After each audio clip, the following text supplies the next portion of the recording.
Hey everybody, welcome to a Live with Kevin on a Tuesday afternoon, Eastern Time. So glad that you're here with me, whether you're here on Facebook, whether you're here on YouTube, whether you're here on LinkedIn. And we have a little challenge with LinkedIn, but hopefully you're here on the event. I'm glad that you're here. And the first thing I want you to do is just tell me where you're located. Say hello, say good day, say good afternoon. Tell me where you're located. I want to know what that is. If I see it in the stream, I'll make sure that I comment to you. Hope that you'll do that. And so excited to have you joining me today as we talk about succeeding in the transition to a hybrid workplace. Now, there's a lot there that we could unpack in and of itself. A whole lot that we could say just about the title. It could probably take up as long as I might want to spend with you. But what I have for you today are some notes to share about this very important topic. And I want to answer your questions. I want to share your ideas. I want to know where you're at. And I want to tell you about some other cool things we're doing yet this week. So again, tell us where you're located. Say hello. Glad to have you, or whichever channel you happen to be on. Now, the first thing I want to say to you is that this session was suggested to me by the good folks at and we're having a little bit of technical challenges because of the way I had to do this on the LinkedIn stream, that folks are seeing, are getting into, by no fault of their own, getting put into a place that isn't going to be helpful to them.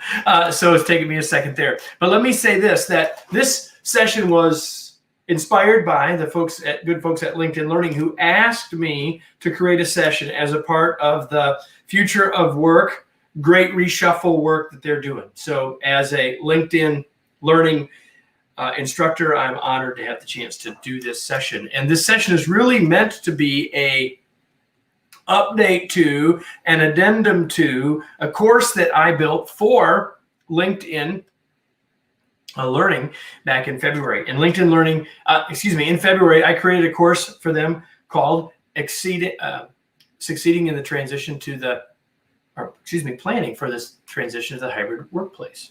It's an exciting topic. And at the end of February, were some things we knew. And we knew that lots of organizations were going to be thinking about that planning, doing that work. And so it was important that we spent some time thinking about that very point.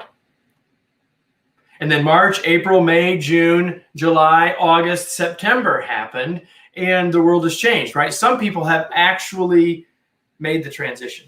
Some people have started to do it, announced what they were going to do, and then had to hit pause. And some people still haven't decided what they're going to do. And so I recognize that if I want to do a session today talking about this topic, I know that not everyone is in the same place, and that's a super important thing for us to talk about. And it looks like we might be having some challenges on LinkedIn. So I will tell you this, if you aren't seeing what you were hoping to see, we will put this link back here. Won't be live then, but it'll be back here, and we'll make sure that it's here for you. So let me start by saying this. The time that we're living in here in September of 2021 is a moment unlike any we've experienced in our working lives.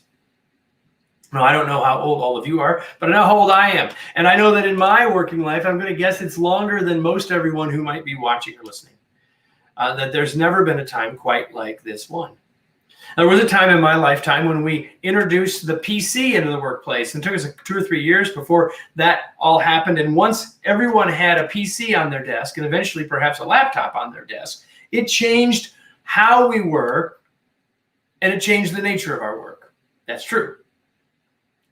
And then later on, we introduced the internet, right? The internet came alive, and eventually it became a part of our workplace, and it certainly became a part of our daily work and changed the nature of work again. But that took some longer period of time too. But the change that we're in now, the change to our workplace, the future of work is fundamentally going to be different because of what we've been going through for the last 18 months. But the reality is that while we're still going through it, the immediate change happened in March of last year when, boom, we're sending everybody home to work. And from that moment, the future of work changed forever. Now, I know not everybody went home. The nature of some people's work is that they couldn't. But even if their work didn't change, even if their work didn't change, here's what happened. What happened was, and again, I'm having a little trouble here. I'm going to do a little something to maybe fix some of what's going on in LinkedIn, I'm hoping. Even if you continued to work from the office, get this, you know that other people didn't. Your work probably still changed in some ways because some people were working from home. And so the nature of work has forever changed and will forever be changed because of what has happened and what we're going through. And so the future of work is different forever. And so to me, I say to you that as we think about succeeding in the transition to a future of work, to a hybrid workplace, if you will, that this is a moment that matters. If I could leave you with one idea today, it would be that this is a moment that matters. And the reality is that I don't know your situation. I know that everyone who is watching or listening to me falls into one of three categories. You fall into one of three categories. I'm going to talk to all of you separately in just a second. Your situations are different. You are either in a situation where it's already been determined and implemented what your future of work is. You either are, it's been decided, but you're on hold, or a date has been set, but it hasn't happened yet. Or it's undetermined what your future is, or at least it's uncommunicated. Now, I'm going to talk about what we can do in all of those cases, both as a worker and as a leader in a second. But before we do that, I want to go to the other key word in the title of this session. That other key word being hybrid. Now, I see a few of the folks that are here, and so some of you may have heard me use this analogy, but let me share it with you now. Here's the analogy. See, I serve on the board of the world's largest popcorn breeding company, which simply means this, that we create more of the hybrid popcorn seed that's used to plant the popcorn that you eat than anyone else in the world. So the seed that grew the plant that you eat is a seed that more than 50% of that seed was created from our genetics. So I want to tell you a little bit about, and all of that popcorn is hybrid popcorn seed. So let me tell you a little bit about how hybrid happens in the world. You take two different plants and you cross them in real life by pollinating a male and a female plant to get a new hybrid. And so each new hybrid seed plant is different than its two parents, just like all of us are different than our parents, right? So you take two different varieties and you create a new and different hybrid. That's what we're all trying to do in the workplace. We're all trying to take two different things. The way we used to work when many of us worked face-to-face in proximity, and a working world that looked like virtual remote, etc. We're trying to put those together to create a new version of a workplace that's maybe hybrid. Or here's the thing, whatever you're going to have will be different than what you had before, guaranteed. The challenge though, and that's the case for every one of the hybrids that we create in a field. Every one of those crosses is different, but they're not all better. And so we take all of these various crosses that we create and we test them to determine which of them are better, and those create the next varieties of seed. Hybrid creates different. What we want is hybrid that makes better. And the other thing, to extend this analogy or this metaphor just a little bit further, is that when you drive through the many parts of the world where you might be able to see corn growing, including popcorn, is that it's not all the same. It all looks kind of the same. To a trained eye, though, you can see that there are different varieties in various fields, which means what? That not every hybrid is exactly right for every situation. So a lot of organizations are creating, here's what our hybrid is going to be, but everybody's hybrid might look different. Everyone's situation is different, and that's okay, which means that there's not one perfect future state working scenario. And that should both excite us and perhaps confuse us and maybe confound us, because maybe you're hoping to find the right answer, or there's a right answer and I want to get that right answer, and that's not exactly what we've got. So where does that leave us? Here's where it leaves us.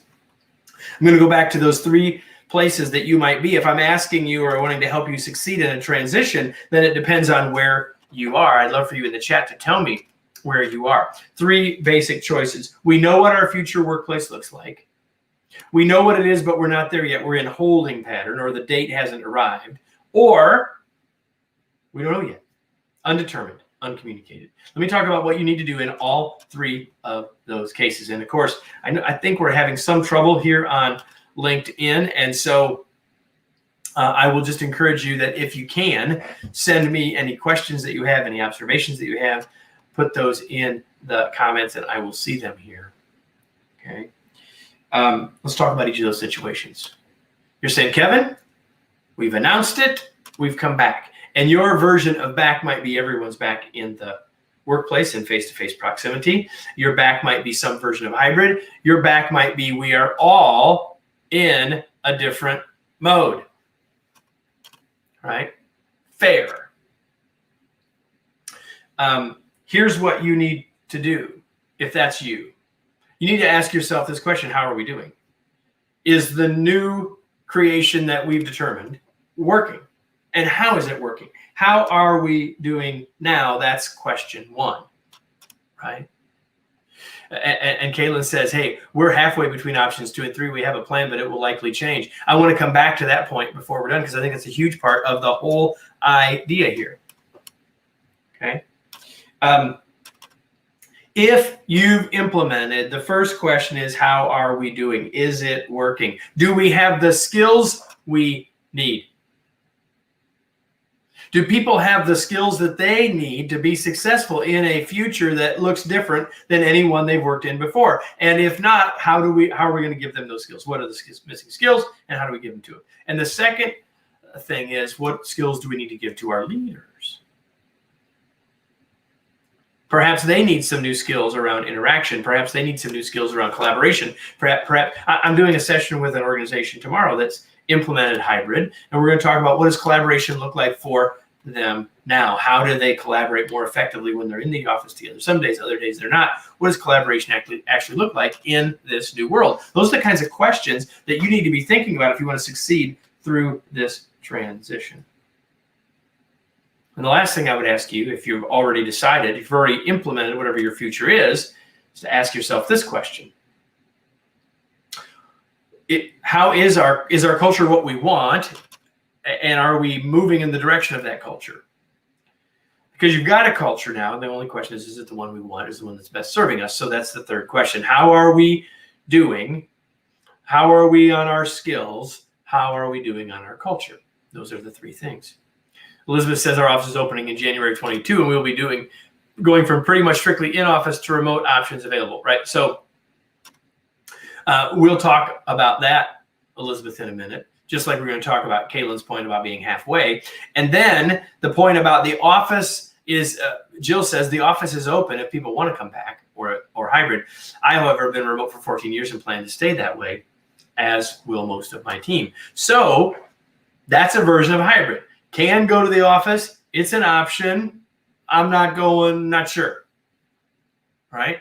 So that's an option that our hybrid could look like. And if you're in Jill's scenario, then your version of hybrid looks different than most everyone going to be remote, or there's a scheduled day that people are going to be in the office, et cetera, et cetera. So I'm not here to judge what your end goal is as much as how did we get there.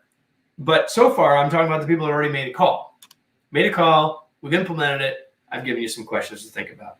If you're in that mode of we're going in January, it's coming, or maybe you were planning to go, as some of our clients were planning to do, was go after Labor Day.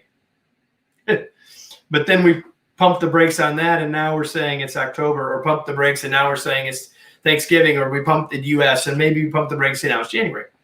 Whatever that looks like, here are some new opportunities if you're in that, what I'll call waiting. We know where we're headed, even though it might change again. We have an announced plan, here are the questions for you to think about now. Number one is, what are we doing while we're waiting? Now is the perfect time for us to think about providing the skills that people need, whether that's for leaders or team members or everybody. Right? You don't have to know exactly what the future is to have some clue based on what we've been through for the last 18 months to say there may be some skills we need to work on. The second thing you need to work on is our work processes. How will our work processes need to change again? Now, it may be somewhat hypothetical. We don't know exactly what we'll need to change in our work processes, what we'll need to change in our timelines, what we'll need to change in how we do our meetings. We may not know exactly what that is, but there's no sense in us waiting until we arrive in January, if we're Elizabeth, before we do anything. Zero reason to do that. Right? So what are we going to do at the time that we have, this golden time, while we're waiting to prepare ourselves to be more successful when the new time arrives? Work processes, training, conversation, agreements. These are the kind of things we want to be thinking about. Okay? And the third group are the folks that are still waiting in limbo. No decision has been reached about what the future will be, or at least there's been no announcement. So it's undetermined, still being studied, not being communicated. And I would say that first things first, if that's where your organization is, I strongly encourage you to take that LinkedIn course. You can go to kevineichenberry.com/hybrid to get a link to that LinkedIn learning course. Because when we created it in February, that's who the audience was. We don't know how we're going to go through this process. What's the right choice? How do we make that choice? How do we engage our team members in that choice? That was what that course was for. That's what that course was all about. So I encourage you to think about that. So again, I don't know where you are. I don't know whether you're a leader or an individual contributor. And of course, if you're a leader, you're really both, because you're on a team that you lead as well as on at least one other team as well. And so I don't know where you are exactly, but I've given you some things to think about regardless of where you are now. I have a couple of other thoughts for you. One is, regardless of where we are, if this is a time, which it is, that we're in a moment that matters, then we need to be thinking not just about the what or the when or the where we'll end up, but about the how we will get there. Right? The question for us in a transition, the question for us in this moment that matters, is much more about the how than the what. It's much more about the process than it is about the outcome. And so I encourage us to think about this in terms of what can we do to make our future better. And that likely includes creating more opportunities for people to be engaged in the decisions. And then you say, well, wait a minute, Kevin, we already decided. We already know when this is going to happen. But here's what you still can engage people in: the plan for implementation. Here's what you can still get people's input into. How will we actually implement it? You can still get people's input and engagement and ideas and input. And if you're in that third category of we haven't determined it yet, then I would strongly encourage you to engage people as much as you can. But even if you've implemented or are waiting for that date, the more that you can engage your folks in what's working or how do we make it work, the better chance we have. The great reshuffle, the great resignation, the turnover tsunami, call it whatever you want to call it. One of the reasons that it's happening is that people are taking stock of their lives and thinking about what they want to do next. And for some people, on an individual basis, that will mean I really do want to do something entirely different. To them, I say, fantastic. But for many, as they do that reflection, they're simply saying, I don't want to be in the workplace, in the culture, in the working environment that I'm in now, and I'm going to go find a different, better place. And for all of those people, I say, congratulations to you for being reflective and being intentional. But I say to all of you that want to retain or attract those people, now's the time for us to think about how we will engage our people, how we will help them stay connected, how we will create a culture that will encourage them to stay, and how we will create space for people to determine how we will work. See, I don't know what your hybrid will be. I don't know what your hybrid should be, but I know how it should be determined. It should be determined by the work and the folks. The nature of some work will be such that it makes sense for people to be in the office. The nature of some work is they sort of got to be in the office, right? Many of those people have been in the office or in the factory or in the warehouse or in the restaurant or in the hotel all along. I understand that. But for many of the rest of us, there will be some jobs for which it may still make a great deal of sense to be in the office. For other jobs, it may make zero sense. And then it becomes a matter of, okay, if we know there are some jobs for which it doesn't matter, some jobs for which it should be in physical proximity, and some jobs for which it makes no sense for people to be in physical proximity, then let's bring the group together to say, how do we sort all that out? How do we make it work? How do we create space for people to make choice? How do we create space for people to make choice? And for those of you that are saying, but wait a minute, what about the business? What about the organization? What about our goals? I will say this, and some of you have heard me say this before because I know some of the people that are here, that in our book, The Long Distance Leader, we introduced an idea. We introduced an idea in The Long Distance Leader that is about what we call the 3O model of leadership. The 3O model of leadership, right? And the 3O model, and here's that course I was putting in there earlier. I'll put that up there on the underneath me there. The 3O model of leadership says that leadership is about us, ourselves, and what we bring to the table. That's certainly true. But the two other O's are the ones I want to talk about right now. The O of outcomes and the O of others. Leadership is about helping to reach valuable outcomes with and through others. And some of you are saying, Kevin, you're saying creating choice, giving people opportunity to make some decisions about all that. That's all leaning in the direction of the team members. It is.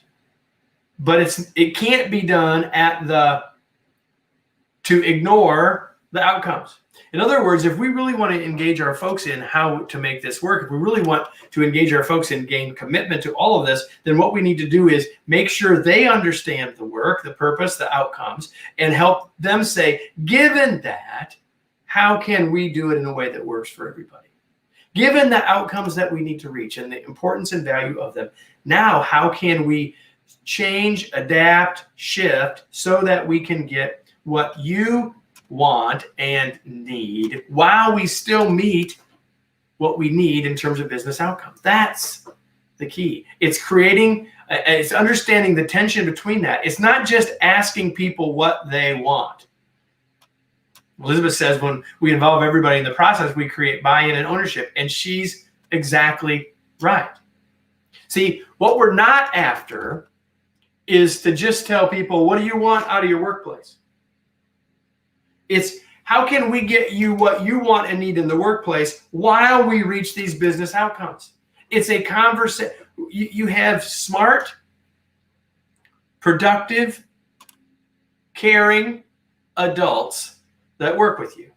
And so let's treat them like that. Let's let them know what the criteria is. Let's let them know what the outcomes are. Not the criteria isn't we want everybody back. How can we get you there? That's not the right question. The right question is, how do we reach these business outcomes? How do we get to these goals? How do we reach these productivity metrics? How do we get this profitability? Whatever your outcomes are, how do we get great project results? How do we write great code? Whatever it is. When people understand that part, and then we hook it together with, and now how can we help you reach that? And how can we give you a way to create the flexibility and choice that you want? The future of work is probably something that looks hybrid, which means that it looks different than what we used to have. That's safe to say. The question is, how do we get that in a way that's better than what we had before? And how do we engage our folks in helping to get there? Succeeding in the transition to a hybrid workplace is all about that. It's all about bringing everybody together to determine what we're trying to accomplish, and then how can we accomplish it in new ways where everybody can win. And if we will keep that in mind, regardless of where we are in this transition, regardless of whether we've decided yet or not, regardless of whether we've decided, we've announced something, and we know it might still change, I might say, of course it might still change, because our world is still changing. We're still all learning. Let's keep our minds open to being flexible to that change. The future of work is probably hybrid in some way for many of us, but the future of work is assuredly flexible, different, more about when and less about where, more about how than ever before. And certainly, when we put all that in the context of why, we have a much better chance for success. I hope you found this helpful. Hope you found this useful. I hope you found this inspirational. But most of all, I hope that you take from this something that you can go apply, and I hope that you will go apply something as a result of this, because thinking about how we will work in the future is absolutely 100% a moment that matters. We have a chance to make a bigger, positive change in the societal and organizational culture than we've ever had.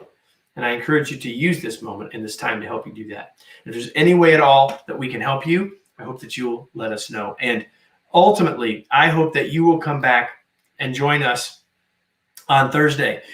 You can go to remoteleadershipinstitute.com/livecast to get signed up for the event that we're going to deliver live on another platform, but simulcast wherever you are now on Thursday in September the 30th. 1:30 p.m. Eastern Time is the start time. I'll be joined by Wayne Termel, one of my colleagues and co-authors, as well as a number of other guests throughout the course of this live cast. We're going to go into all of this in much more detail. We're going to talk about what the future of work looks like and how we can get there. I hope that you will join us then. I hope you found this valuable. But most of all, I hope you take some action in this moment that matters for us in creating the hybrid work future that we want and need. All the best to all of you. We'll see you soon.